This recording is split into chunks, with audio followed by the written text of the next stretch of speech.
자, 우리가 다시 누가복음 4장으로 돌아왔습니다. 31절에 예수께서 갈릴리의 가버나움 동네에 내려오셨다고 쓰죠. 갈릴리는요, 호수 이름입니다. 호수 이름일 뿐만 아니라 그 호수 주변의 지역을 일컫는 확대된 지명으로 쓰이기도 합니다. 갈릴리 호수의 다른 이름들이 성경에 여러 가지로 나와요. 게네사렛 호수라고도 하고 디베랴 바다라고도 하고 긴네렛 호수라고도 합니다. 다 같은 갈릴리 호수의 이름입니다. 굉장히 큰 호수예요. 남북으로 위아래로 약 21km, 그 다음에 동서로 약 12km. 동그란 호수는 아니고요. 이렇게 고구마 형태라 그래요. 위에가 약간 더 불룩한, 아래로 이렇게 돼 있는 고구마 형태의 호수인데요. 그곳 이 갈릴리 지역에서 호수 주변에서 가장 중심되는 곳이 이 위쪽, 북쪽 위쪽에 약간 서쪽에 있는 이 가버나움이라고 하는 그런 도시입니다. 그러니까 호수 북쪽 중앙부에서 약간 서쪽으로 있는 도시고요. 지금도 번성한 도시 중에 하나입니다. 자, 예수께서 가버나움 동네에 내려오사 무엇을 하십니까? 안식일에 가르치셨다고 거기 쓰죠. 사람들의 반응이 어떻습니까? 32절을 보십시오. 그들이 가르침심에 놀랍니다. 왜요? 이는 그 말씀이 권위가 있음이러라 그랬어요. 쉽게 말하면 듣는 사람들이 이 예수님의 말씀에서 어떤 특별한 힘, 권위를 느꼈다는 말입니다. 그러니까 통상 해당에서 율법 선생들이 가르친단 말이죠. 랍비라고도 하죠. 그들에게서 느끼지 못했던 어떤 특별한 권위를 느낀 것입니다. 권위라는 단어가요, 기본적으로 능력을 뜻합니다. 하지만 물리적인 힘만을 의미하는 게 아니에요. 어떤 능력, 그것을 넘어서서요, 그 힘을 사용할 수 있는 어떤 권리나 자격, 지배권, 이것을 뜻하는 권위라는 단어입니다. 예수님 가르치면서 그런 아주 특별한 권위를 느꼈다는 말입니다. 그 권위가 더 특별하게 나타나는 장면이 33절에 나옵니다. 보시죠. 회당에 어떤 사람이 있습니까? 더러운 귀신 들린 사람이 있었습니다. 그런데 그가 크게 소리를 질러요. 뭐라고 합니까? 34절 같이 읽어볼까요? 34절입니다. 아, 나사렛 예수여, 우리가 당신과 무슨 상관이 있나이까? 우리를 멸하러 왔나이까? 나는 당신이 누구인 줄 아노니 하나님의 거룩한 자니이다. 혹시 여러분은 이런 귀신 들린 사람을 보거나 또 만난 경험이 있는지 모르겠습니다. 저는 처음 경험한 것이 제가 고등학교 2학년 때였던 것 같아요. 제 1년 선배였는데요. 그러니까 고3이었어요. 지금은 이름도 좀 가물가물해졌는데요. 그러니까 1981년이었던 것 같은데요. 제 1년 선배니까 형이었죠. 그 당시에는 이 학도 호국단이라는 게 있었잖아요. 베트남 전에서 베트남이 이렇게 공산화되고 난 뒤에 우리나라가 막 위기의식을 가지고 이렇게 안보에 치중할 때 학도 호국단이라는 걸 만들어 가지고 학생들, 고등학생들도 전부 교련을 하고 이렇게 군사 조직 같이 이렇게 만들었었습니다. 학생 자치구를 군사적 통제에 결합시킨 조직이었는데 학생회하고 비슷한데 이 명칭 자체가 막 연대장, 대대장, 학생회장은 연대장, 이제 학급에는 대대장 이런 식이었단 말이죠. 근데 그 형이 연대장을 했던 형이에요. 그러니까 굉장히 똑똑하고 힘도 있고 그런 사람이었는데요. 그런데 그 형이 이제 신앙 공동체에 들어와서 같이 지내면서 귀신 들린 증상이 드러난 거예요. 그 산수동 오거리에 상가 3층 옥상에 같이 있었는데요. 눈이 갑자기 확 돌아가더라고요. 그러면서 사람이 눈빛이 너무너무 무서운 거예요. 자기를 견디지를 못하고요. 이렇게 옛날에 빨랫줄 이렇게 연결해 놓은 거 옥상에 있곤 했잖아요. 이빨로 막 빨랫줄을 물어뜯는 거예요. 얼마나 무섭던지요. 나중에 잠잠해지기도 하고 그랬는데요. 그러니까 여하튼 이 본인의 의지와 무관하게 귀신이 그 인격을 사로잡아 움직이는 거예요.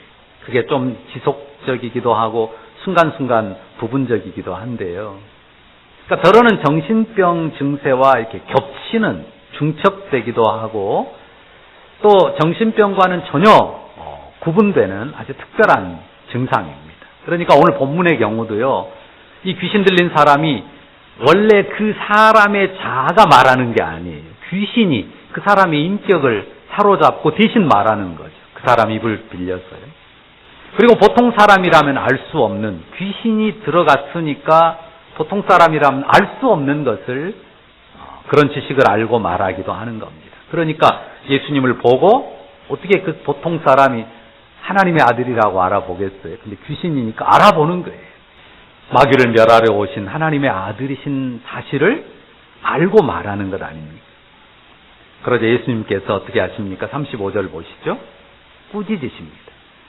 꾸짖으면서 말씀하세요. 잠잠하고 그 사람에게서 나와라. 결과는 어떻습니까? 본문을 보십시오. 35절. 귀신이 그 사람을 무리 중에 넘어뜨리고 나오되 그 사람은 상하지 아니한지라. 자, 이게 한 문장이잖아요. 그렇지만 이 내용을 여러분이 구분할 수 있어요. 보이는 부분하고 보이지 않는 부분으로요. 자, 보이는 것은 어떻습니까? 일단 그 사람이 넘어집니다. 어떤 소리를 냈을 수도 있고요. 그런데 다치진 않았어요. 그리고는 얼굴 표정이나 눈빛이 변합니다. 아주 온순한 정상적인 사람으로 돌아왔다는 거죠. 그리고 안 보이는 건 뭡니까? 우리가 만화나 사파 같은 데서는 이 뿔나고 검은 망토 두르고 휙 사라지는 그런 귀신을 그릴 수 있죠. 그렇지만 이건 보이지 않는 거예요. 안 보이는 부분입니다. 분명 그 사람을 사로잡고 있었던 귀신이 빠져나가는 거예요. 그 귀신의 실체는 눈에 보이지 않아요. 보이지 않지만 귀신이 빠져나갔어요. 귀신 들린 사람이 귀신에게 사로잡혔을 때 나타냈던 모습과는 정반대의 아주 정상적인 모습으로 되돌아옴을 통해서 귀신이 떠났다고 하는 것이 확인이 되는 것입니다. 자, 귀신 들린 사람 본인도 얼마나 괴롭겠어요. 물론 지각이 없는 가운데 그럴 수 있지만 내가 말하고자 하지 않은 것을 귀신이 막 내 입을 통해서 말한단 말이에요. 그리고 전혀 정상적인 생활이 되지를 않습니다. 그 가족들도 얼마나 많은 고통을 겪겠습니까? 그런데 귀신이 떠났고 정상을 되찾게 되니까요. 얼마나 기쁘고 감사하겠습니까?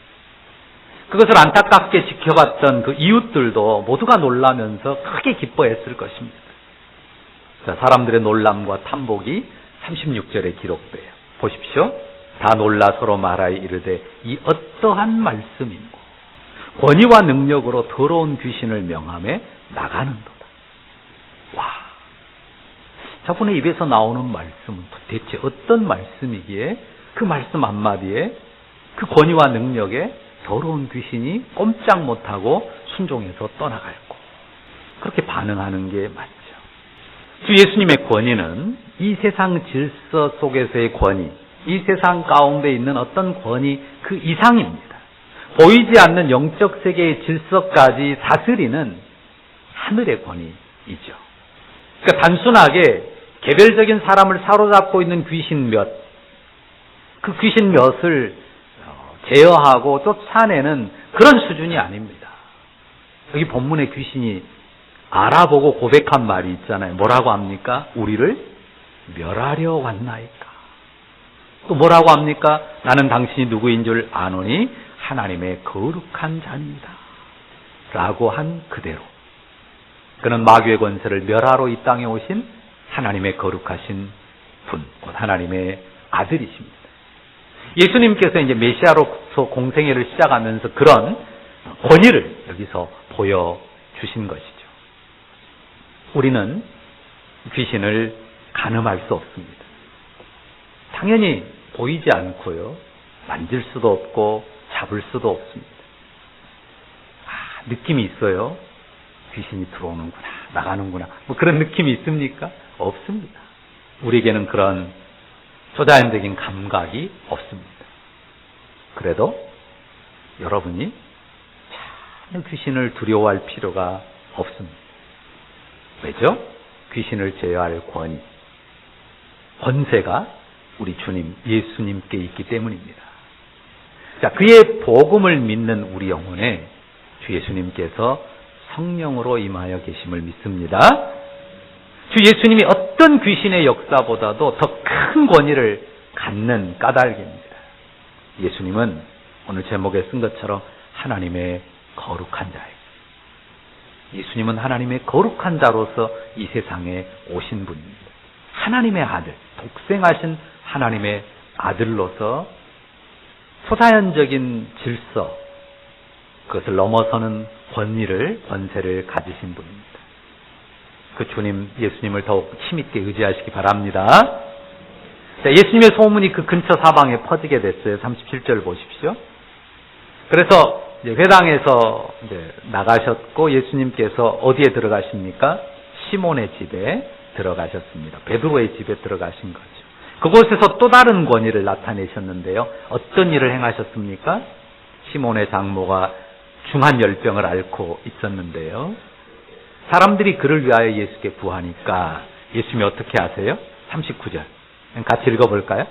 39절 시작. 예수께서 가까이 있어서 열병을 꾸짖으신데 병이 떠나고 여자가 곧 일어나 그들에게 수종드니라. 자, 35절에서요. 귀신을 향하여서도 꾸짖었다는 표현이 있어요. 귀신을 향해서도 꾸짖어 말씀하셨는데요. 여기서는 열병을 꾸짖으세요. 자, 열병과 귀신은 달라요. 귀신은요, 인격성이 있어요. 인격적인 특성이 있는데 열병은 인격성이 없어요. 병을 일으키는 혹은 병을 구성하는 바이러스나 병균들이 무슨 인격성이 있는 게 아니란 말이죠. 그런데 예수님께서 마치 인격체를 대하듯이 꾸짖으셨단 말이죠. 그렇게 표현하는 이유가 뭘까요? 분명 질병에는 인격성이 없는데. 그러니까 우리 지금 여기 오늘은 은서만 앉아있고 예서가 없잖아요. 예서가 은서도 아프고 예서도 꽤 아팠는데 배가 많이 아프고 그랬는데 예서가 좀 심해가지고요. 장염인 줄 알고 병원에 갔는데 이제 나중에 검사 결과 요로 바이러스에 감염됐다고. 그래서 좀 1인실 격리실에 입원하고 있지. 제가 말하려고 하는 바는 이 바이러스가 은서하고 예서를 비교해 봐가지고 이번 주에는 예서가 더 나쁜 일을 좀 많이 한 것 같다. 그래서 예서에게 강력하게 달라붙어가지고 얘를 괴롭혀야지 이러냐 그 말이에요. 얘는 예쁘니까 혹은 얘는 미우니까. 바이러스나 병균들은 그런 인격적인 어떤 결정을 하는 게 아니에요. 그런 게 없어요. 그냥 아무나 무조건 공격하는데 그래서 내 자리를 차지할 수 있으면 무조건 거기 가서 주저앉고 자기 영역을 확보하는 것이 병균이에요. 저항력이 약한 사람의 몸을 장악해서 활동하는 것입니다. 그런데 예수님께서 열병을 마치 인격체를 꾸짖듯이 꾸짖으신단 말이죠. 그것은 그 병균의 인격성, 질병의 인격성보다는 예수님께서 우주의 모든 것을, 심지어는 생물학적인 자연계의 질서까지도 다 의거하시는 권세자인 까닭입니다. 예수님의 권위가 앞서 영적인 세계의 귀신들에게 뿐만 아니라 생물학적인 질서의 병균들에게도 충분하게 또 능력으로 역사하는 것입니다. 그래서요, 이제 차츰 나아지는 게 아니에요. 즉시 병이 떠난 것으로 나옵니다. 거기 본문 보십시오. 여자가 곧 일어나 그들에게 수종들었다고 쓰지 않습니까? 그래서 사람들이요, 40절 보면 온갖 병자들을 데리고 나오고요. 예수께서 일일이 그 위에 손을 얹으사 고쳐주십니다. 그리고 또한 예수의 권위로 인해서요, 여러 사람들에게서 귀신이 떠나갑니다. 그러면서 뭐라고 소리 지릅니까?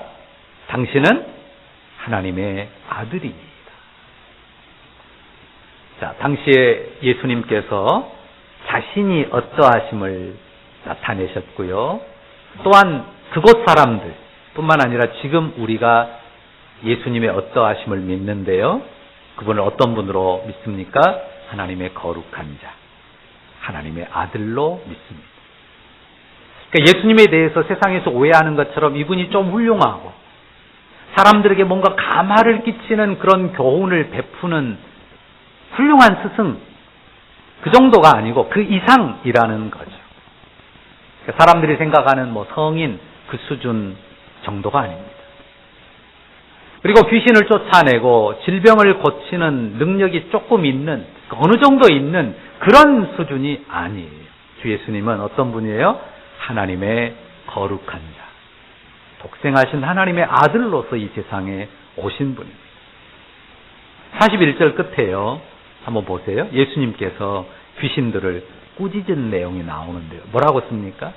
좀 다소 특별해요. 예수께서 꾸짖으시는데요. 그들의 말함을 허락하지 아니하신단 말이죠. 귀신들이 당신은 하나님의 아들입니다. 말해주면 도움이 되지 않나요? 그럴 것 같기도 한데요. 그런데 왜 예수님께서 허락하지 않으시죠? 예수님은 귀신의 증언이, 귀신의 도움이 필요한 분이 아니에요. 예수님이 자기를 증거하는 데 있어서 귀신의 증언과 도움이 필요한 게 아니라 자기 스스로 자기를 증거하고 자기를 나타내시기에 충분하신 분이기 때문입니다.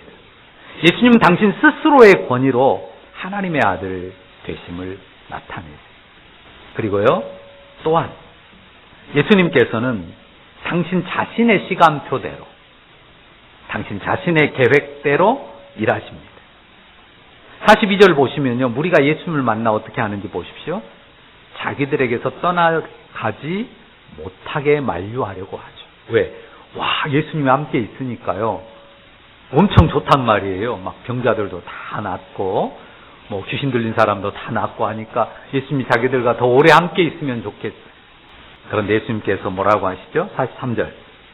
다시 읽어볼까요? 43절, 44절. 예수께서 이르시되 내가 다른 동네들에서도 하나님 나라 복음을 전하여야 하리니 나는 이 일을 위해 보내심을 받았노라 하시고 갈릴리 여러 회당에서 전도하시더라. 자, 다른 동네들에서도 하나님 나라 복음을 전하시며 여러 회당에서 전도하시죠. 예수님께서 당신이 오신 목적대로 하나님 나라 복음을 전하세요. 그분은 하나님 나라를 회복하러 오셨고 그 하나님 나라를 전하십니다. 물론 귀신도 쫓아내셨고 여러 질병도 고치셨지만요, 본질과 핵심은 아니죠. 그거는 결과적으로 나타나는 현상들이고요. 예수께서 사역하시는 그 핵심 그리고 목표는 하나님 나라의 회복입니다. 온 세상을 하나님의 나라로 회복하시는 거예요. 그저 모든 질병 있는 사람을 다 고쳐서 해결하고 귀신을 다 쫓아내서 해결하는 게 아니에요. 그것을 통해서 당신의 어떠함을 보이시지만 근본적으로 그가 하나님 나라를 회복하기 위한 길을 가십니다. 예수님께 권위가 있고요. 그분 말씀에 권세가 있습니다. 온 세상의 모든 것을 능히 통제할 수 있는 하늘의 절대 권위입니다. 제 마음에 좀 특별하게 이 본문에서 다가왔던 단어가 꾸짖음입니다. 3번 똑같은 단어를 썼는데요. 귀신을 꾸짖어 쫓아내셨고 열병도 꾸짖어 치유하셨습니다. 또 귀신들이 말 못하도록 꾸짖기도 하셨고요. 자, 이 꾸짖음에 대해서 한번 곱씹어서 생각해 보십시오. 자, 예수님께서 귀신을 꾸짖으실 때요, 또 열병을 꾸짖으실 때 그 꾸짖는 방향이 어땠을까요? 그 모습을 말하는 겁니다. 예수님께서 누구를 보고 누구를 향해서 꾸짖었겠느냐 하는 겁니다. 자, 분명 귀신이 누구 안에 들어있어요? 사람 안에 들어있어요. 열병은요? 열병 역시도 그 베드로의 시몬의 장모 그 몸속에 들어 있습니다. 사람을 향해서 꾸짖어요. 귀신을 꾸짖고 열병을 꾸짖는데, 그때 제가 묻고 싶은 것은 사람도 꾸짖는 것이냐, 사람은 아니냐 한번 생각해 보라는 거예요. 답이 어렵습니까? 어떻습니까?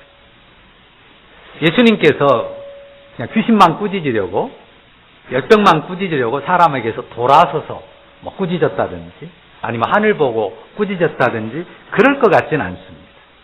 분명히 사람을 향해서 꾸짖었고 사람 안에 있는 귀신과 사람 안에 있는 열병을 꾸짖으셨다는 사실입니다. 결과는 어떻습니까? 사람은 귀신에게서 노연하고요. 또한 열병에서 회복이 되죠. 예수님께서 하늘의 권위로 말씀하시는 하나님의 거룩한 자이십니다. 독생하신 하나님의 아들이신데요. 우리가 그분 꾸짖음 앞에 서요. 그런데 어떻습니까? 주님이 우리를 꾸짖으십니까? 물론 우리 영혼의 죄와 어둠이 분명히 있죠. 그래서 꾸지람 받을 부분이 없지 않습니다. 분명히 있습니다. 그러나 주님이 우리를 향해 꾸짖으셔도요, 더욱 우리 인생을 사로잡는 마귀를 향해서 예수님은 꾸짖으세요. 귀신은, 이 마귀와 귀신은 마귀의 조물아기들이에요. 그러면 질병은 어떨까요? 열병이든 뭐 다른 어떤 감염에 의한 뭐 코로나든 뭐든 그런 질병들은요, 무엇의 졸개들일까요? 죽음의 졸개들. 그런 질병들을 통해서 죽음이 우리의 생명을 갉아먹고 결국은 우리를 죽음으로 이끄는 거거든요. 그러니까 질병은 여러 가지로 정의할 수 있지만 이 세균이나 바이러스나 이런 것들은 죽음의 졸개들이다, 이렇게 이해할 수 있습니다. 주님은 마귀의 권세를, 그리고 죽음 권세를 멸하러 오셨어요. 그러니까 우리의 죄와 어둠 때문에 우리가 꾸지람 받는 부분도 있지만 예수님은 이 마귀의 권세를, 죽음의 권세를 꾸짖으십니다. 그리고 우리는 그 권세로부터 건져내려 하시고 그 권세로부터 우리를 회복시키기 원하십니다. 자, 이렇게 물어볼게요. 누구 편으로 이끄시기를 원할까요? 마귀의 권세에서, 죽음의 권세에서 우리를 건져내고 우리를 해방해서 누구 편으로요? 하나님의 거룩한 자 편으로, 하나님의 거룩하신 아들 편으로 우리를 끌어가신단 말이죠. 그러니까 우리가 주님의 꾸짖음 앞에 정직하고 겸손하게 서죠. 진실하게 서죠. 그렇지만 얼마나 큰 위로를 받는지 몰라요. 주님이 분명히 우리 인격에 역사하는 죄와 어둠 권세를 꾸짖으시는데요. 그 꾸짖음을 통해서 우리를 죄와 사망 권세로부터 건져 하나님의 거룩한 자 편으로 그 생명과 회복의 자리에 우리를 이끄시기를 원하신다는 사실입니다. 그러니까 주의 꾸짖음이 분명 우리를 향한 부분도 있고 우리에게 미치는 부분도 있지만 주님의 꾸짖음은 우리의 치유와 생명과 자유와 회복을 위한 것이라는 사실입니다. 이해되시죠? 그러니까 이 세상에 누가 예수님과 같은 권위를 행사할 사람이 있겠습니까? 아무도 없습니다. 오직 예수님만이 이런 위대한 권위를 행사할 수 있죠. 왜? 하나님의 거룩한 자, 하나님에게서 나온, 영원히 하나님에게 속한 하나님의 거룩한 독생자, 하나님의 아들이시기 때문입니다. 어느 누구도 예수님처럼 권세를 행할 수 없지만요, 그러나 우리가 이제까지 확인한 것처럼 주님이 우리를 당신 편에 두기를 원하시고 당신 안에 두기를 원하신단 말이에요. 그러니까 우리가 비록 연약한 인생이지만 귀신의 권세를, 사망의 권세를 맞서가고 도전해 갈 수 있는 것입니다. 물론요, 정말 겸손해야 되고 진실해야 됩니다. 귀신이 절대 오락오락하지 않아요. 질병 역시도 절대 가볍게 대할 수 없는 그런 힘을 갖습니다. 그러니까 함부로 대해서는 안 돼요. 또 그냥 가볍게 생각하고 무모하게 도전할 일도 아닙니다. 그렇지만 믿는 우리 안에 분명하게 새긴 확신은 이것입니다. 주 예수님이 하늘의 절대 권위를, 능력을 가지셨습니다. 주 예수님이 우리 안에 계시면, 그 주님의 영이 성령으로 우리와 함께 계시면 그 권위 있는 예수님의 말씀의 능력 안에서 우리가 귀신을 능히 몰아낼 수 있다는 것이고요. 또한 능히 질병을 이기고 자유와 생명과 회복의 역사를 누릴 수 있다는 확신입니다. 우리가 이 믿음을 영혼에 새기고서 살아가는 성도라면 우리가 능히 마귀의 권세를 물리치리라고 믿습니다. 우리가 단순히 예수 이름을 입에 올리는 정도 아니에요. 인격성 없이 그냥 예수 이름으로 명한원이 나가라 뭐 이런 정도가 아니란 말이죠. 중요한 거는요, 우리의 인격이 완전히 예수의 이름에 의탁한 인격, 우리의 영혼이 온전히 하나님의 아들 되신 그 주 예수께 연합한 그 믿음과 인격 안에서 우리 삶을 꾸려가는 것입니다. 그러면 우리가 능히 마귀의 권세, 심지어는 우리를 결국은 죽음으로 이끌 수밖에 없는 질병의 권세, 거기에 굴복하고 지는 사람이 아니라 우리 주님의 능력으로 능히 이기고 승리하는 하나님의 사람들이라고 믿습니다. 다시 한번 이제 마무리하면서 말씀드립니다. 우리를 하나님의 거룩하신 자, 하나님 아들의 권위 앞에 세워주심이 얼마나 놀랍고 큰 은혜인지 모릅니다. 우리가 어떤 대상이 아니라고요? 우리가 꾸지람받고 멸망당하는 대상이 아니고요. 어떤 대상입니까? 그분의 치유와 회복의 은혜를 받을, 그 영생의 은혜를 받을 대상이라는 말입니다. 오늘 이 시간 예배하는 여러분, 우리 모두가 그분의 은혜와 권위 앞에서 더욱 진실하고 겸손하게 서기를 바랍니다. 주님의 권세와 능력이 우리 삶을 이끄시리라고 믿습니다. 우리 다 함께 기도하겠습니다. 주 예수님, 우리가 주님을 믿습니다. 주님이 하나님의 거룩한 자요, 하나님의 아들로서 마귀 권세, 죽음의 권세를 멸하러 오셨음을 믿습니다.